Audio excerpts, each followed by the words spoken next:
Today, we are going to talk about our favorite topic, multitasking. Does multitasking work? Maybe it doesn't. If it doesn't, how bad is it? Today, I'm going to answer all these questions for you. Let's get started. Let's talk about the purest form of multitasking, which is doing two tasks simultaneously. And both those tasks are cognitively demanding, which means both of them, they require you to fully apply your intelligence, your focus, your attention. Simple example. Let's say you are working on a presentation, or maybe working on a spreadsheet, or taking notes, or just writing a blog. Something which requires you to fully give your time and attention and mind share to it.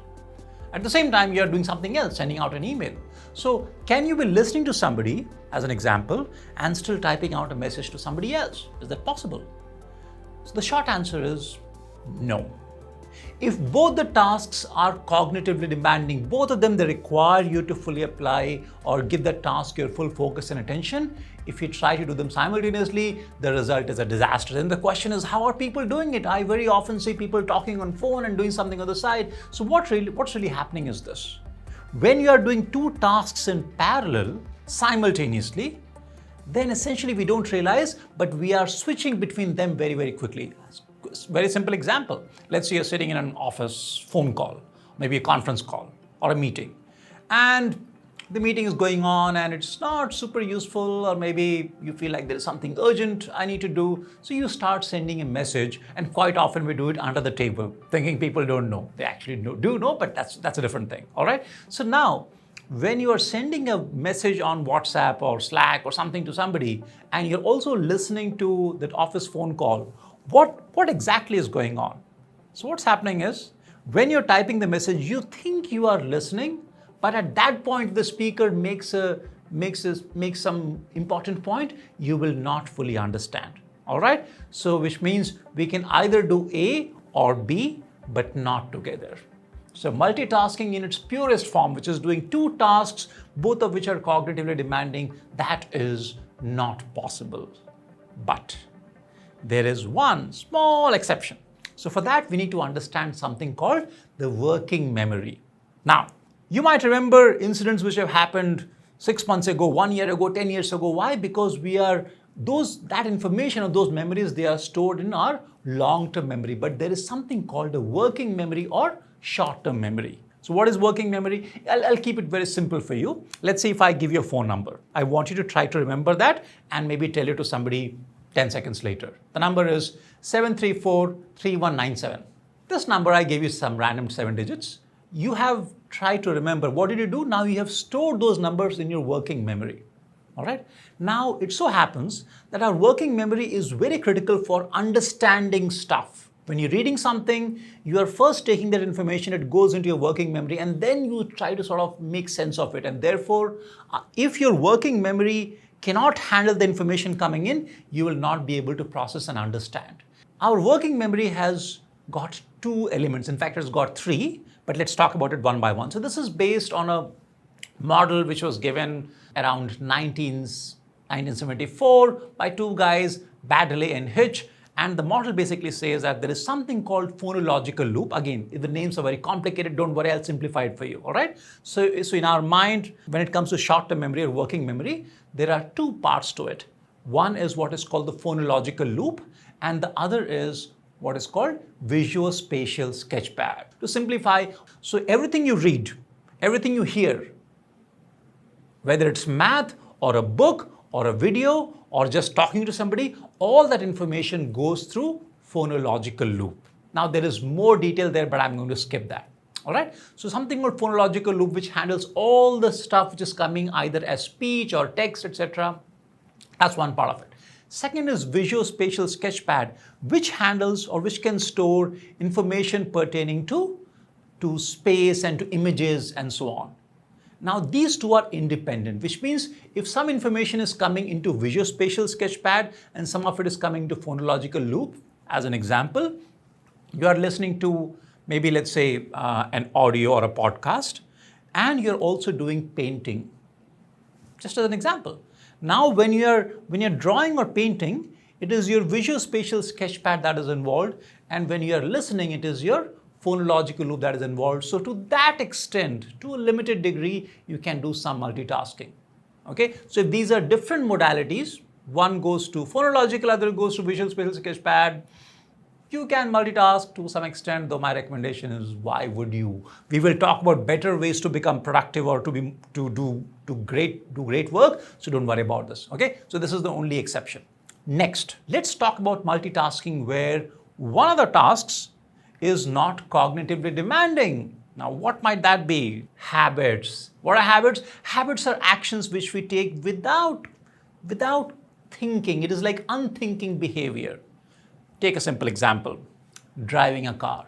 In case you drive a car, or if you don't talk to somebody who drives a car, they will confirm what I'm telling you, okay? So let's say if you're a driver or you know how to drive, when you started driving, the first day or the first week of learning how to drive a car, at that time when you were driving, you wanted pin drop silence. In fact, I remember when I learned driving and also when I had to switch the driving pattern. So when I went from India to the US, so you had to go from driving on the left to driving on the right. So when you have those things which you're not fully accustomed to, at that point you will just tell him, no, nobody talks in the car, everybody has to stay quiet. Why? Because same thing, two cognitively demanding things you cannot handle together. So at that time, because you're not used to driving, so for you driving is a cognitively demanding task. But now imagine you have been driving for a couple of weeks and months, maybe years. But in a couple of weeks, I would say you become very comfortable. In a few months, your driving becomes a habit. You're no longer thinking consciously. So when you're driving, if suddenly you hear a sound, maybe a car is overtaking you, you will automatically move the car. You'll not be thinking and saying, oh, I need to move the car to the left or the right. It's almost like a habit. Now, those kind of things which are unthinking behaviors, that we can do along with a cognitively demanding task. In fact, if you push it further, you can do multiple things in the background. As an example, let's say cleaning, maybe just cleaning some utensils. You just had breakfast, lunch, whatever, and you're trying to do your dishes, maybe, and you do it every day. So you know how to do the dishes. It doesn't really require you to pay too much attention to it. And maybe some music is running in the background, and you're talking to a friend on phone explaining some math problem. Is that possible? To an extent, yes. So some attention is obviously required for these other habitual actions, but to a great extent, you'll be able to engage in a meaningful discussion, provided the music that is playing, it is not something that you're paying deep attention to, or you're not trying to understand the lyrics, in which case that becomes a cognitively demanding task. In fact, I'm going to talk more about music very shortly. So again, this is not my recommendation, but all I'm saying is a habitual action in the background and one cognitively demanding task in the foreground to which you're paying full attention, that is possible. In fact, pushing it further, even multiple habits and one action which you need to attend to. That is a possible combination. Since we talked about music, let's talk about music completely. Many people like to listen to music while they are working or even studying. Is that a good idea? Bad idea? Can we do them together? The short answer is, in general, no. Let's take the first example. So you are playing music which has got some lyrics. So it's like a proper song from a movie or an album or something. And you're also trying to read or maybe solve a problem or do something which requires you to focus and concentrate. Now, what happens here is when there is music playing in the background, especially in case you're trying to pay attention to the lyrics or the lyrics are attracting your attention, then this is going to be very, very destructive for your attention. If the song is new and you haven't heard it like 200 times earlier, it might be as bad as trying to do full-time multitasking. Now, you might ask, okay, so what about music which does not have lyrics? Now, generally, the answer is it doesn't hurt that much. So it's probably okay. But still, my question is, why would you? Of course, I understand some of us are used to it, but it is not going to enhance your performance for sure. All I can say is the best case scenario is it can get very close to like not too much damage. That's it, not better than that. But again, there might be one small exception here, which is, let's say you are sitting in a very noisy place, maybe in a cafe or at a bus station or some place like that, and there's a lot of sound, people are talking, and you might want to play some maybe white noise or something like that which will blank out other noise. Will it help? That could help. But once again, if you're using earphones, just be a little careful, because if you're blasting sound into your ear, it's generally not a great idea, just from a hearing point of view. Lastly, let's talk about something which is not technically multitasking, but we might think of it as multitasking, which is I'm working on a spreadsheet, but every 5 minutes I go and check my email. I check my Slack, my Microsoft Teams, or check my WhatsApp, and I do a quick check, maybe like 5 seconds or 10 seconds, and come back. And you're working on something which requires you to focus. Good idea, bad idea? What do you think?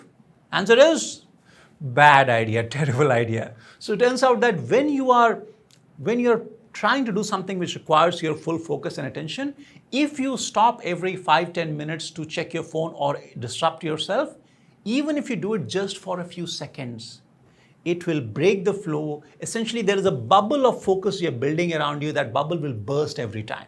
Let's say you are trying to read a book and you are reading, there are certain concepts. So you read something for 5-7 minutes. Now you say, okay, I just checked for 5 or 10 seconds. I came back.